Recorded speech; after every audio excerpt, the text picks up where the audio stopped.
Jay Richards, welcome to the show. Thank you for having me, my friend. Thank you for having me. It's an absolute pleasure, and our connection had been facilitated by a friend of the show, James Fairwin, Yes. who recommended we get in touch. I told him what we're doing with the podcast, and he goes, listen, I have this friend who started up this company who helps other companies connect with Gen Zers. So that's Imagen, and we're here to talk about you, about the company, and a bit about your experience in a startup and helping startups. So let's start with the basics. Who are you? What do you do? And why do you do it? Yeah, that's a good question. Is that a loaded question? So my name is Jay Richards. I am a husband, a father. I'm also into jiu-jitsu. I'm into Muay Thai, I love MMA. And I am one of the co-founders of Imagen. So we started Imagen simply for the fact that we are the underestimated building for the underestimated. And I'll explain that term a little bit more later on. Let's not wait. What is the underestimated? Yeah, good. There we go. I love you dive straight in. I like that. So the underestimated are women or people from a low-income ethnic minority background. That's how I normally describe them. So these are folks that normally are left out of the room when biz decisions are being made. And I was one of those folks. And so we're building for people, and my co-founder was one as well. And we're building for people like us that should be in the rooms but currently aren't in the rooms where decisions are being made. So before you started tackling what is a huge problem, what did you do? How did you end up where you are? Good question. Yeah, so I studied at university, studied business and management, which was extremely boring because I'm not a studious type of person, but graduated with my degree because my mum would kick my ass if I didn't.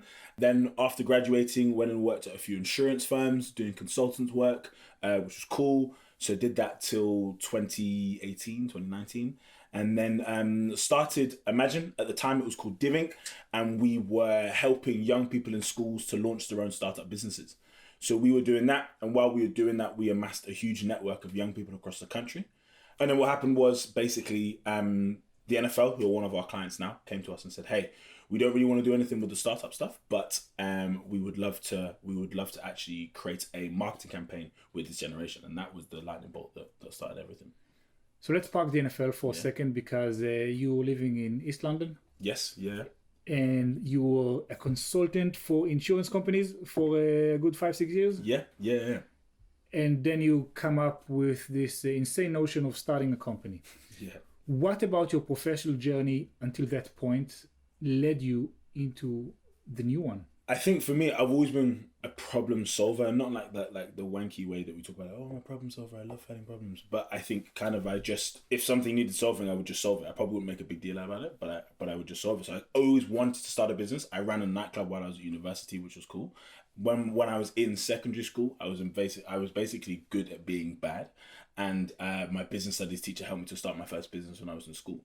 So that kind of put me on the path of what business was. And the first book I ever read cover to cover was Losing My Virginity by Richard Branson. And that for me was like, wow, like I started devouring profit and loss accounts. Like I would just love learning about this stuff. And that's why I went to university to study it and so on and so on. What's the story about the teacher that helped you start your own business? Yeah, so Mr. Wright was my business studies teacher.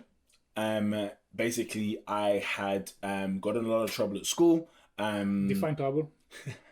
I was getting younger kids in school to start stealing computer parts for me. So they'd steal a part of computers, they'd bring it to me, and I'd sell it to Mr. Patel at the local market. So I was good at being bad. I was good at rounding up other people to do bad things. And my business studies teacher just saw, I suppose, leadership qualities or something like that. Before he did that, were you on a path that led you to places you want to be in, or how did you open up to the notion of changing? Yeah, I think for me, it wasn't really, I wasn't going through a time of being like, okay, you know what, like I'm really struggling, whatever it may be. I just wanted to make money, and I didn't want to be the person that was right in the center of it. So I would just remove myself and get other people to do that. But I think, yeah, in the long run, if I'd kept going down that path, it may have ended up wherever it would have ended. But he obviously helped me change the direction. Money is a huge motivation in all of our lives.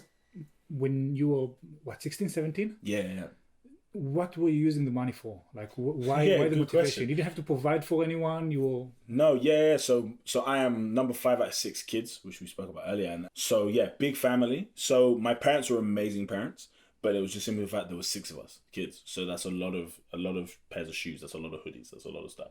So they did the best they could, but there was things that when you're at that age that you want that your parents can't really get because they're like, yo, I can't get 6 pairs of that. So I just noticed that from a young age, going to school and other people had things, and I'd be like, oh, why can't we get that? Go home and ask your mum, and she'd be like, yeah, maybe in a couple of months, and then whatever it may be. So I think it was you were motivated a lot of the time by material stuff. But yeah, so it was an interesting time. It was an interesting time in life. Okay, so going back to your teacher. Yeah. Gave you a book to read?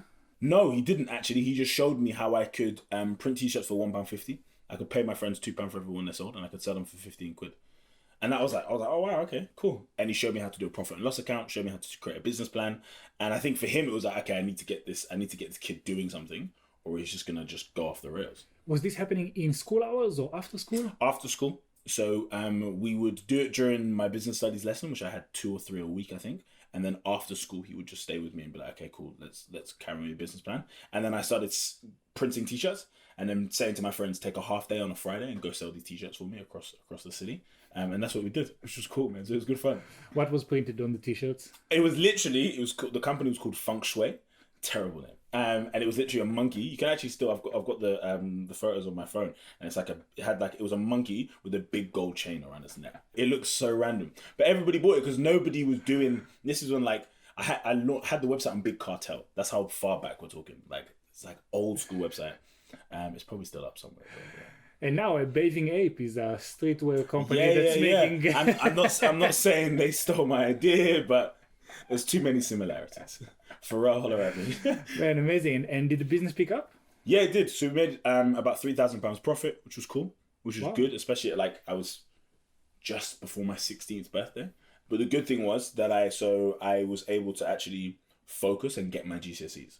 Because I discovered business and I was excited about it. It happened at a really poignant time. So I was able to go, okay, I want to study business. I need to get these grades. So then I was able to focus just before my exams.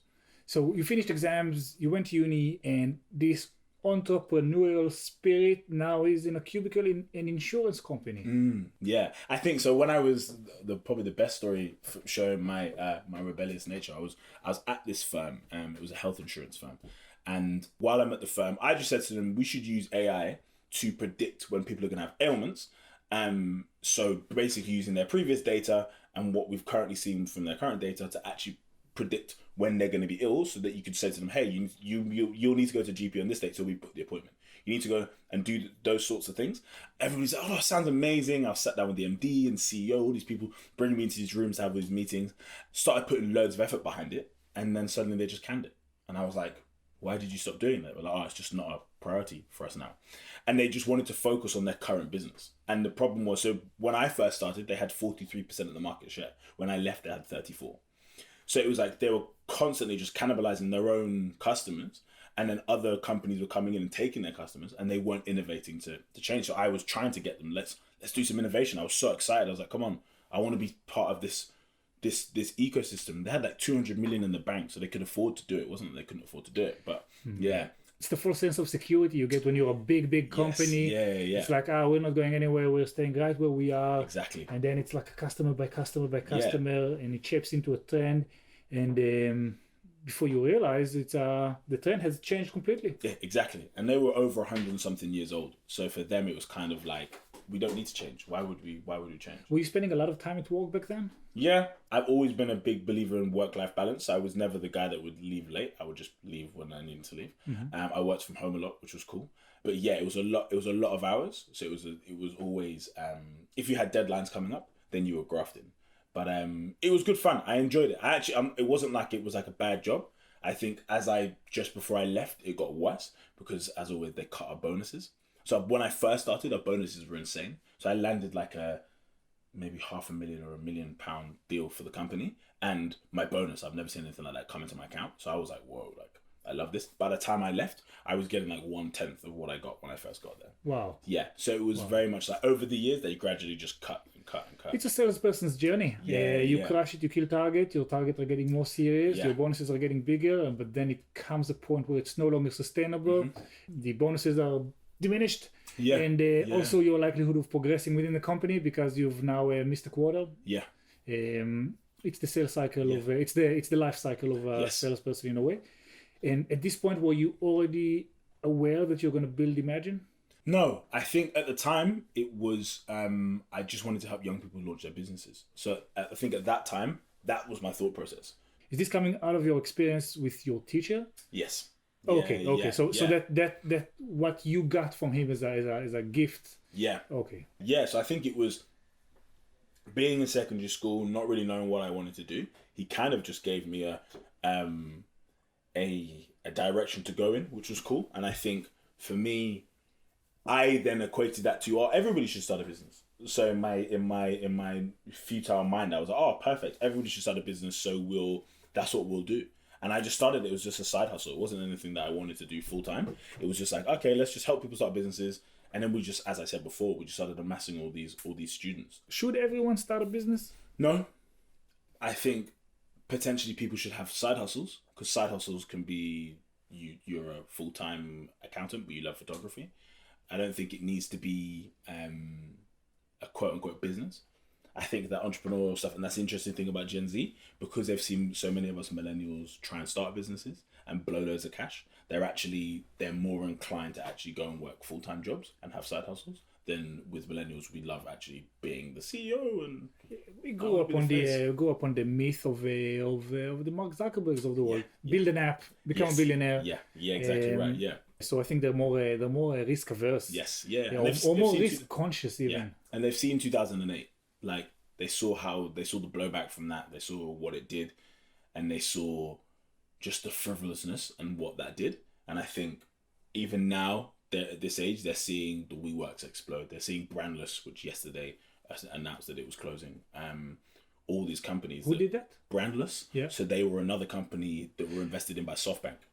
Brands were cosmetics or So I think Brandless, they started off as cosmetics. They started off, everything was $3, but then they moved into spatulas and they moved into pretty much everything that you would need in a house. And I think they were average at loads of things and they weren't good at one thing. And I think so I think they raised 220 million, but they only received 100 million at the start, and then they blew through that, and now they're closed. insane. So going back to leaving the insurance company, money wasn't good, but it's not like you replaced one paying job with another. yeah. I think So in what universe does becoming unemployed and starting a startup is a better outcome than working in an insurance company? Yeah, it's a good shout. It's a good question. I think for me, we started to get a bit of traction with at the time it was a startup incubator. We started getting some traction with some companies. They were like, oh yeah, of course we'll pay to help young people launch their own businesses. But what I quickly realized about 3-4, so started to get some traction. We got some investors on board. They put some money in.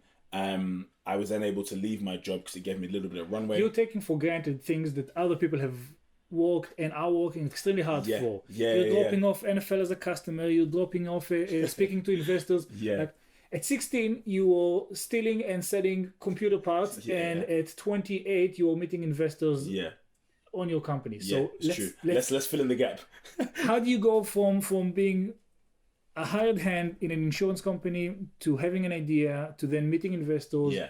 Let's face it, because this is where I think a lot of the value lies. Yeah, that's a really good point, man. Thanks for taking it back. I think, so with the investor, I didn't know any.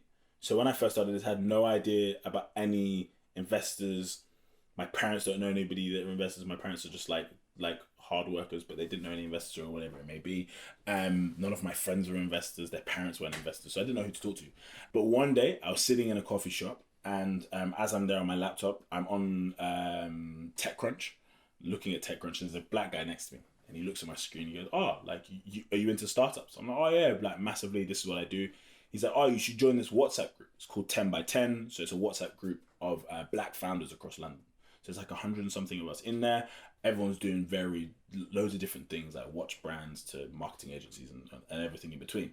He said, "You should join this WhatsApp group." So I joined this WhatsApp group, ended up meeting a guy called Andy Davis, who's a great guy. And he introduced me to a woman called Czech Warner. So Czech Warner is, she is the partner at Ada Ventures. So you are a venture firm. I think they've got like a £30 million fund here in London. He introduced me to her. And she was like, really like what you're doing. Let me see if I can find anybody that may be interested in talking to you. And that was it. So that it was that meeting that person in the coffee shop, who then led me to Andy, who then led me to Czech, who then led me to our initial angel investors. Did you have a pitch deck at that point? I did. It was ugly as hell. But it was kind of... Did it have a monkey with a golden chain on it? No, it did not. It did not have a monkey with a golden chain. It should have had a monkey with a golden chain, though. It probably would have got us more money. But it was cool. It was good. It was interesting because it was kind of like... It was so serendipitous. It was so completely out of my control. So it wasn't like I was like... That's why I do believe in like working hard and grafting. But so much of the stuff that's happened to us is kind of like... It's just randomly popped up. It's not been like I'm like, oh my God, I'm so skilled and I'm an amazing founder. You just walk into stuff, and it's just a lot of our clients I've met at events and then sweet talked to them and managed to get meetings with the team. So describe to me the first pitch meeting with the future angel investor. If you've never been in such a room, it could be awkward. Yeah. So it actually wasn't a pitch meeting. So they just wanted to, so for Czech, it was kind of, I just went Czech and Matt, they just wanted to get to know me. So they were like, just tell us about the business, tell us about you. And we just spoke for a while. Can you repeat what you said to them now, without knowing everything you already know about your business? But yeah. Go back then. Really, I just sold them on the mission of that realistically, businesses are being started by people that aren't from our backgrounds. They're not underestimated. And I just wanted to level the playing field. And that was it. That was my whole pitch. I just need to level the playing field. I need to make it more accessible for people to launch their own companies. And the idea was, if they launch their own companies, they then exit, and they can then be angel investors into the next generation to come along. That was it's a grandiose, like, this is what we're gonna do type thing. And because they were starting their own fund, I think for them it was like, yeah, that makes sense. Do you know what I mean? And it ties in with their mission. And then the cool thing was, so they invested, and then they introduced us to two other investors. But because, and this is the interesting thing about network, I never had to meet the other two investors because they were just going off the vouching of Matt and Czech, which was crazy for me because I was just like, wait, you're gonna like invest and never have met me? And they were like, yeah, cool. Like, if Matt and Czech say you're legit, then you're legit. When we're talking about invest, how much money are we talking about? It was £28,000. I love that. I still know that's hilarious. £28,000.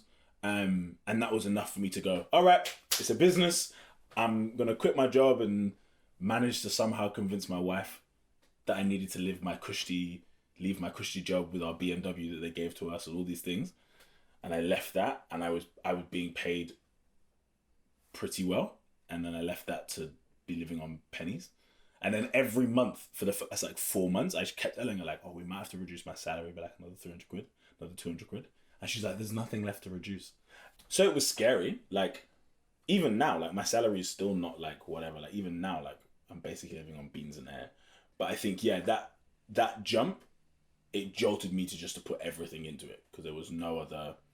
Cause I don't have parents that if shit fails, they're just gonna be like, hey, don't worry, we'll pay your mortgage for you. Do you know what I mean? Like, I have a mortgage, a child, a wife. If everything goes pear-shaped, we die, basically. There's who was this captain who sailed his ships, and they would once they'd make it to shore, they'd burn the ships so the soldiers would fight on. Because because if you can't go back, you have to win. That's crazy. I can't remember where is this. It sounds like a good tactic, though. But it's kind of like, you have to fight till the end. Yeah, for real. Anyway, £28,000. This is when you hear about companies raising money. £28,000 sounds like almost pocket change. Oh, mate, it is. Yeah. But in a way, it's life-changing money. It's everything. It literally, £28,000, that's the most anyone's ever given to me, ever. Like, other than a paid salary, which I got each month, I was like, £28,000. Like, you trust me with £28,000. Me. How did... And I remember being like, what? I remember seeing it come to my account and being like, wow, look all this money. Yeah, that's a nice feeling. Yeah, for real. That is a nice feeling. And I think to a lot of people, they're like, what is that? Do you know what I mean? Like, I hear people like, oh, I raised this and I raised that. But Jay, you were faced with a term sheet, right? To secure the investment. Mm-hmm. Term sheet is basically, we're giving you this money under these conditions. Mm-hmm. No real legal qualifications. And in your networks, I don't know if you could go into a startup lawyer and ask him, am I getting a good deal? So how did you go about closing that deal and securing it? Yeah, great. So Andy Davis, who I mentioned before, he actually helped me with all of that. So Andy's a director at Backstage Capital. So their fund was started by Arlen Hamilton in the States. So she's a black investor. She's amazing. And I basically sat down with him and I was like, what do all these friggin' acronyms mean? Like, what the hell are they talking about? Like, how much equity am I giving? And all this kind of stuff. Like, what does it mean about my valuation? All of this stuff I had no idea about. And yeah, he helped me. He literally walked me step by step through that. Without him, we probably wouldn't have closed. I wouldn't have known what I was doing. Did you feel safe going through the process? Because it's uncharted territory. I think safe is probably not the term I would use. I think I had no other choice. Like, I couldn't work in that consultancy role for a time. I didn't know what I wanted to do because technically it was just like, so what do I do if I do leave here? There's nothing else for me to go on to. And I thought I'd found something that worked. So I was kind of like, well, I might as well give it a try for until this money runs out. And then if it doesn't, then the way I've always looked at it is I can always go and get another job. So what was the first thing you used the money for? Okay, so this is where it starts getting complicated. I actually started hiring people. So I hired a head of marketing, I had a head of operations, and a social media person. Bam, giving away titles like... Yeah, I felt like Oprah. I was like, everybody gets a title, you get a title. Quickly realized that after the few months, I'd rushed into hiring people. I had no idea how to hire. I'm the kind of person that goes off my gut. Or vibes. I'm like, oh man, we've got such a good vibe. Vibes as a business strategy can go either way. And I was like, we've got a good vibe. I'll hire you. And then 3 months in, I'm like, oh man, this isn't working. And you're a salesperson in nature, so you know that vibes can be artificially created. Yeah, for that moment, for me, because they see what I'm saying. And I think, I thought there's a vibe with this person. And it wasn't that they were wrong for the role. It was that they were either wrong for that time or they just weren't suited for what we were doing. So it wasn't them. They were amazing human beings. It was more me. I just didn't know how to hire. So made that mistake, I don't know how many times, a lot of times. Made that mistake a lot of times, just hiring somebody off like, we get a good vibe and da-da-da. So a lot of that money went on that. Because really, I've always been, my mum's Jamaican, I come from a background of being frugal. So I always believed in just keeping costs super low and just running lean.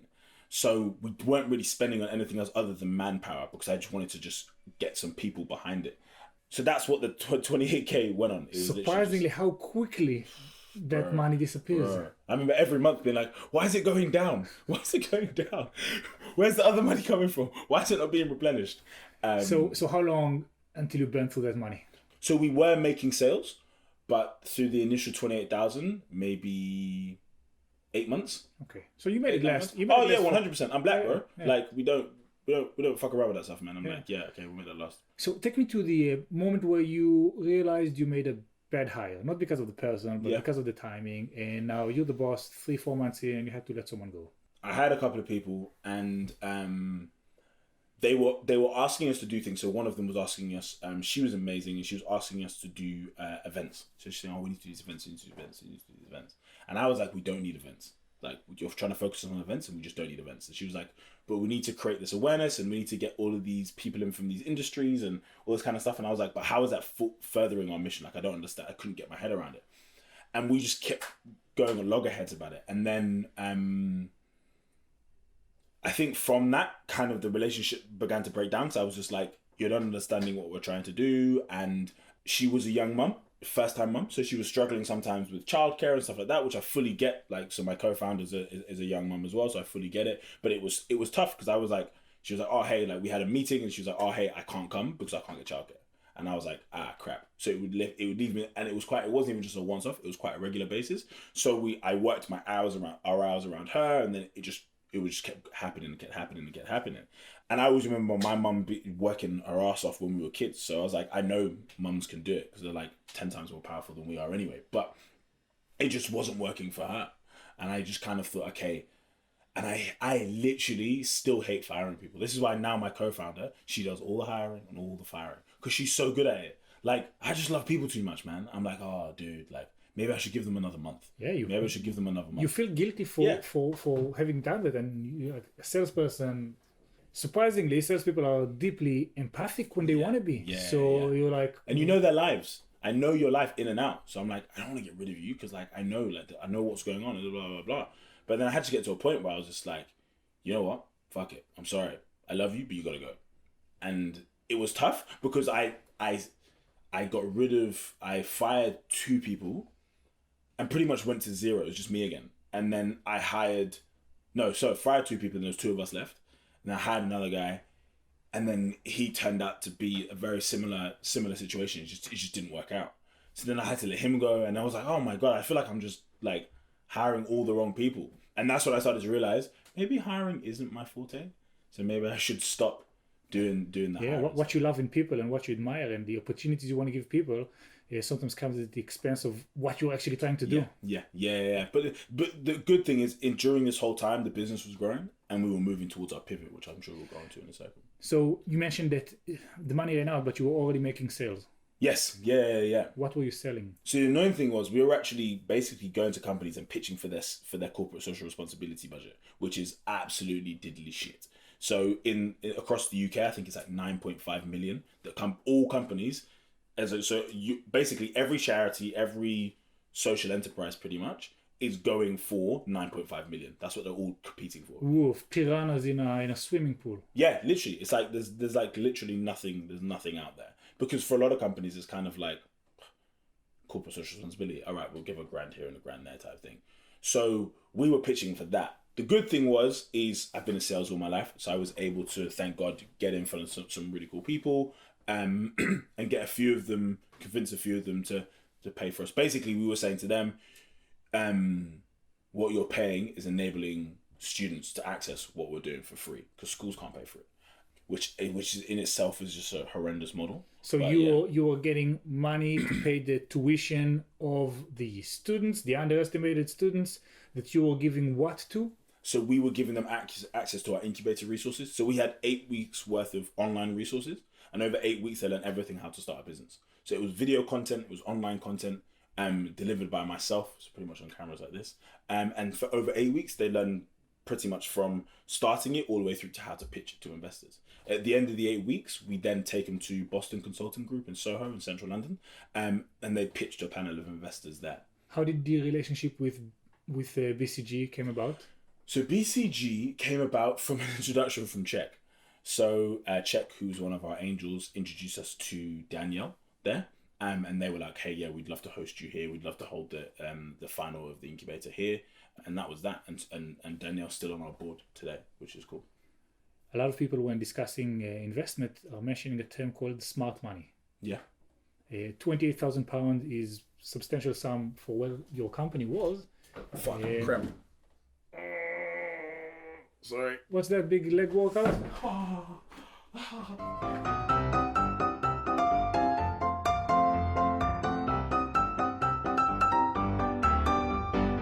Jay, we've recovered from the cramp. I think where we stopped was that we're talking about smart money. Yes. We're talking about how £28,000, it doesn't last for a whole lot of time, but when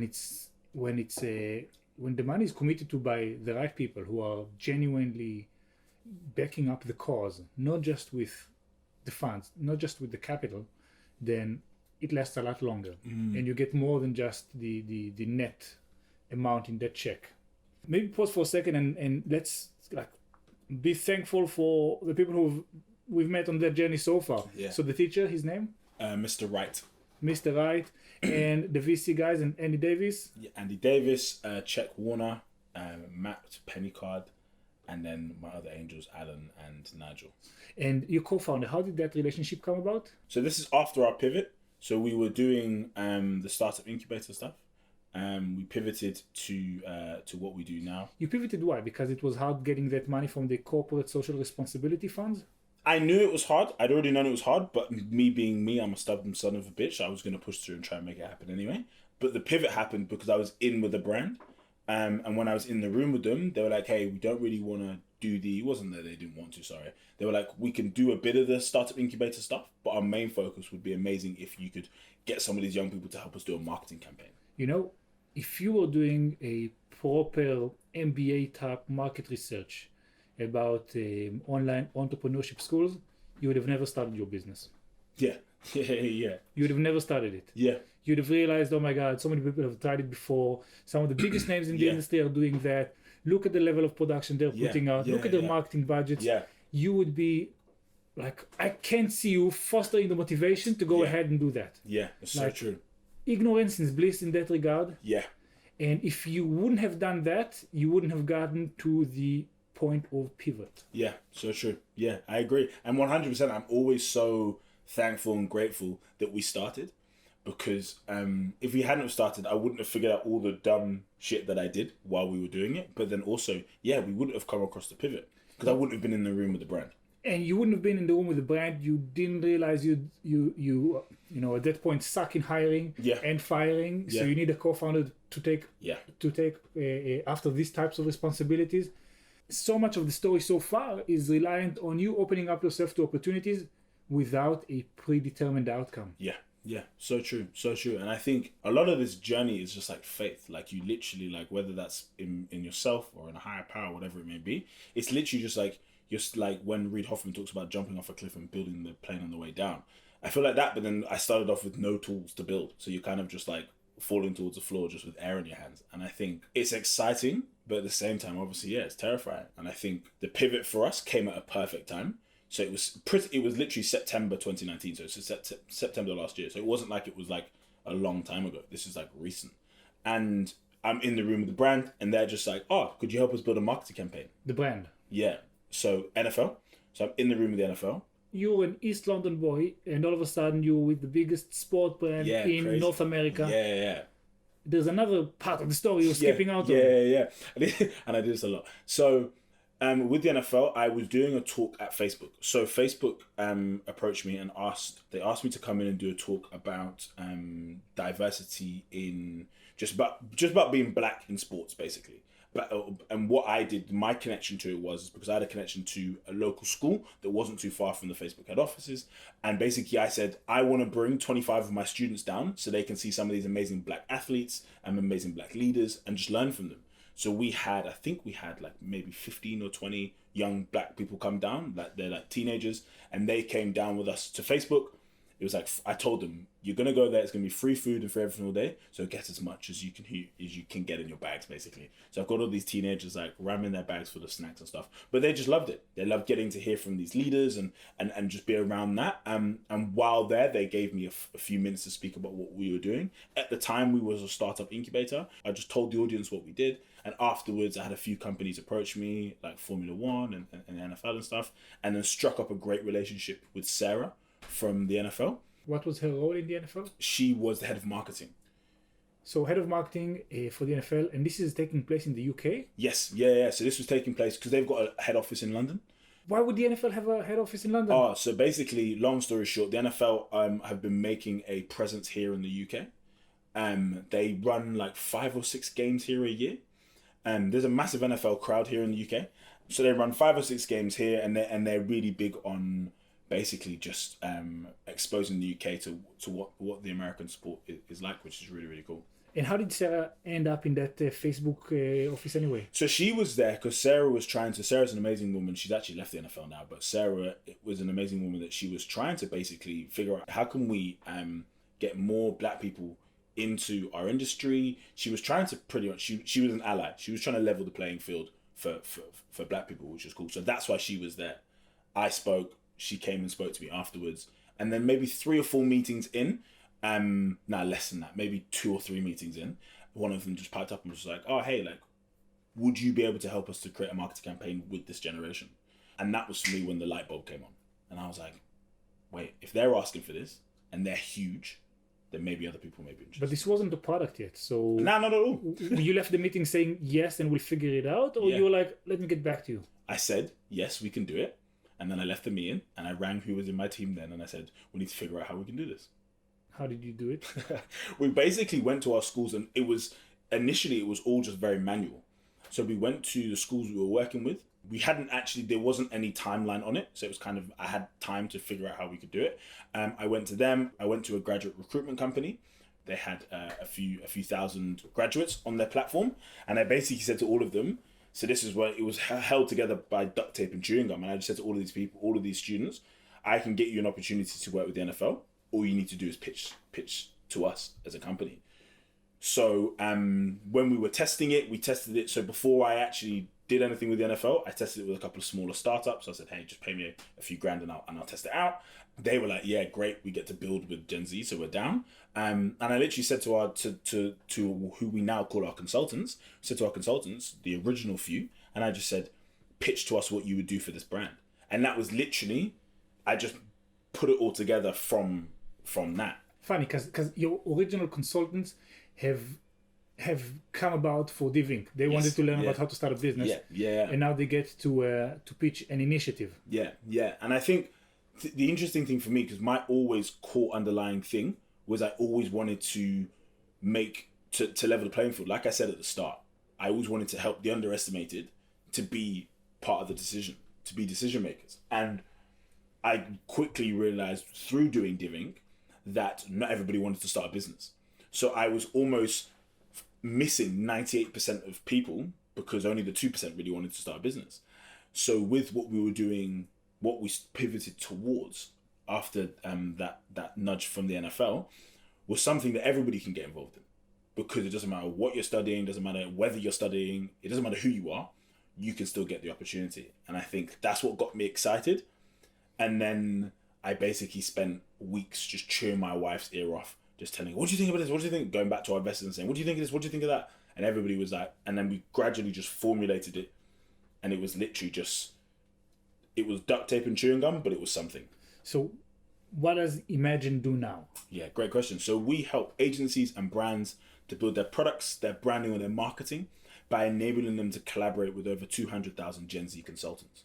What's the alternative to working with you? How do companies get in touch with Gen Z at the moment? They don't. So the way Gen Z are like this unknown generation. So the way most brands and agencies would try and get in touch with them is they will walk out on the street. So they'll walk out in Oxford Circus, wherever, and they'll talk to them as they're walking past. Or they will talk to the CEO's children, or they'll talk to the internal team's children. That's normally how they do it. Or if they're trying to go a little bit further out, they will normally do it via their social media. So they'll say, hey, Coca-Cola will say, we want to come up with a new flavor of Coke. Give us your ideas. All of those, obviously, as you can tell, they all have their own flaws and issues. Going out into the street, you're only going to get a certain demographic. You're only going to get folks that are normally from London, so you're only getting a certain type of view. If you're going to the CEO's kids or the team's kids, they're again from a certain demographic, so you're missing it all there. And then with the last one going to your social media, you're getting your fans. So it's like me going to my wife and being like, oh, what do you think of this business? Or what do you think of this idea? She'd be like, it's great, babe. You're amazing. You're a genius. But if I went to somebody that doesn't know me, they'd be like, yeah, that's trash. It's a dumb idea. From hearing about your wife, I doubt she'll be as forgiving like I can see her domineering when the time is right. I love how you know her already. Have you met her? Like, what is going on? Tell us a little bit about Gen Z. I don't even know what age bracket is Gen Z. Great. And this is the funny thing. We go to so many brands and agencies and they think they're aiming at millennials, but they're actually aiming at Gen Z. So you're 29, you count as a millennial. I'm a millennial. I'm 35, nearly 6. What does it put me? You're a millennial. Yeah. No, come on. Yeah, oldest millennials are 38. So my sister's a millennial. Oh, she's 39 this year. So yeah, my sister's a millennial. I'm a millennial. Yeah, bro. What did you think you were? A Gen X? Yeah. You're definitely a Gen X. You've got a great beard, but you're not that old, bro. I'm wearing flannel. It's Patagonia, bro. That's like you go. I'm wearing flannel. It's like some unknown brand that you got from a charity shop. It's Patagonia, bro. So I'm no Kurt Cobain. Is this what you're saying? No, you're not, bro. So Gen Z, the youngest now are 7 and 8 years old, and the oldest are 24 and 25. Okay, so that's a serious age bracket. Yeah. And if Coke wants to choose a flavor and it needs to base its insights on such a broad and kind of like a heterogeneous demographic, we're gonna wind up with another cherry Coke. It's tough. I think so. There's 3 key things about Gen Z. So they are they're activists. So with millennials, we're activists. We love the world. We love the generation. But at the same time, I'll still wear a Canada Goose. Like, I care about the world, but just not that much. Gen Z, we've had consultants. I remember one specific consultant. She was in a session with us, and I just happened to notice she hadn't drunk any water the whole time we were in session. She hadn't drunk anything. So I just said, like, why are you not drinking? She said, oh, I forgot my reusable water bottle. And I was like, just use a plastic cup. She said, no, I refuse to use a plastic cup. So she'd refused to drink for like 3 or 4 hours because we only had plastic cups. And to me, I would have been like, I'll use a plastic cup because I'm thirsty and I may try and recycle it somehow. But to her, that's just core of who she is. And you see a lot of the movements led these days about activism is from Gen Z. The second thing is that they're digital natives. So they truly grew up like in the digital world. So for them, software updates and all that is just normal. And then the last thing is that they're co-creators. So for them, with millennials, we want to be the face of everything. I want to be the one on the podcast. I want to be the one doing the startup. I want to be the one that's the CEO. I'm very obsessed with titles. I was talking to my co-founder the other day. She used to work. She's ex-OMD, ex-Starcom, sorry. So she's been in marketing for 18 years. And she said she remembers people in her teams being like, oh, hey, can I get a promotion to manager? Because I just want to have manager in my title. So millennials were very obsessed with the titles. With Gen Z, what we're finding so far is that they just want to create cool shit with cool people. So they're not really too fussed about being the face of anything. They just want to co-create. So that's why stuff like TikTok and YouTube and Twitch is all quite community collaborative driven, which is interesting. That's fascinating. What are some stigmas that are attached to the Gen Z?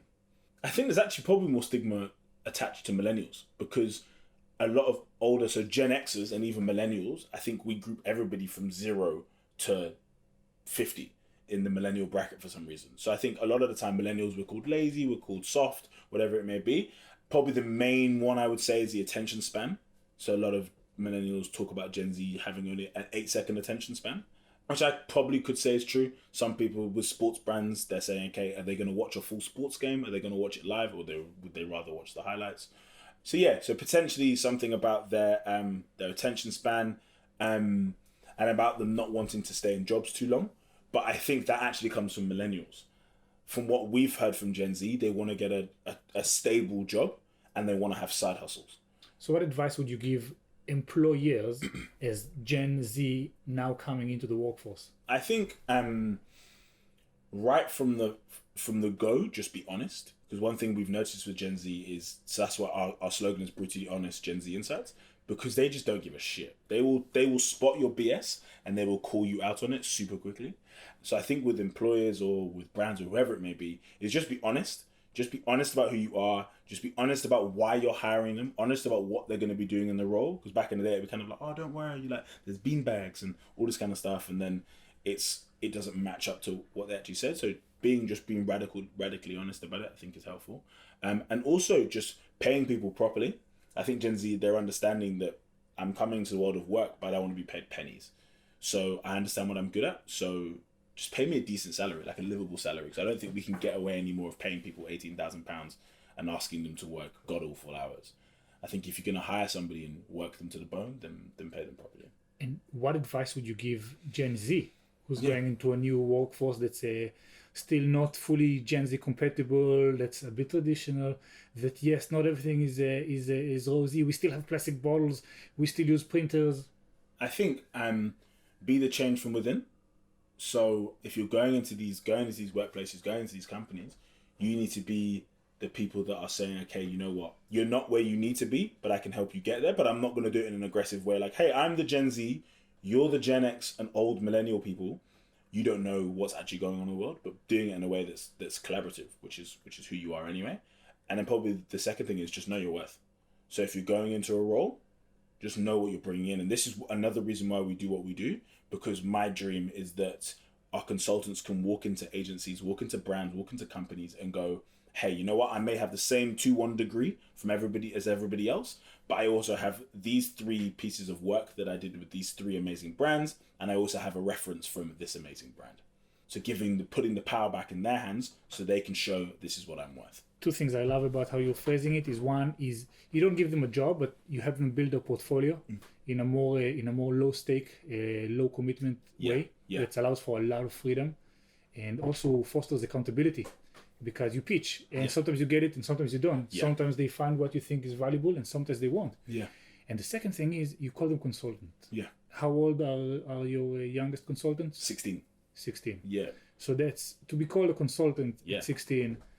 You know, speaking about the underestimated, I think you're starting them off with a very high baseline. Yeah. I think, and that's what we're always. Anytime we talk to a brand, anytime we talk to an agency, we're saying if you bring in the consultants in the room, don't call them kids, don't call them young people, don't call them students. You call them consultants, because I always remind every brand, every agency that we work with, they're telling you things you don't know. So what does a consultant do? They tell you things that you don't know. So they may be younger than you, but you're bringing them in because you don't have the expertise to do what they're going to do, and you need them to co-create with you. So I think when you do it that way, it's the brands get it because they're like, okay, yeah, that makes sense. And for the consultants, it's a win because the power's in their hands. Jay, the more we speak, the more I fall in love with what you guys are doing. Before we part ways, any final words of wisdom or things you'd like to bring on? You know what? Actually, funny enough, it's probably sleep, train. People need to look after themselves. Whether you're run a startup or you work in a company, I think I'm a massive advocate. Anytime I do a panel talk or a conference or whatever, I always talk about just looking after yourself, because I've got far too many friends that have either died too young or they are knackered and they're burning out and they're in their late 20s, early 30s. People need to sleep, eat well, exercise, go for walks, switch off their phone on the weekends sometimes, and just actually enjoy life. I'm trying to get better at just being in the moment. So since I've been here, I've tried to stay off my phone other than a call with a client. And I think just being present with you guys and being present in this room and just trying to enjoy that. And I think I just encourage everybody to do that. Just trying to, not like a hippy dippy, like, oh my God, let's go live in the bushes, but literally just in a way of being like, if you can enjoy this moment and you can enjoy being present, life is actually sick. Like, and you have so much to be grateful for. Like, there's so many things going wrong in the world. We should just enjoy what we're doing. And I think, yeah, just look after yourself, man. Because you only get one you. And you burn out. I've had friends that died when I was in my teen years and when I was 19. And I think if they were here, they'd just be saying, yo, just enjoy it.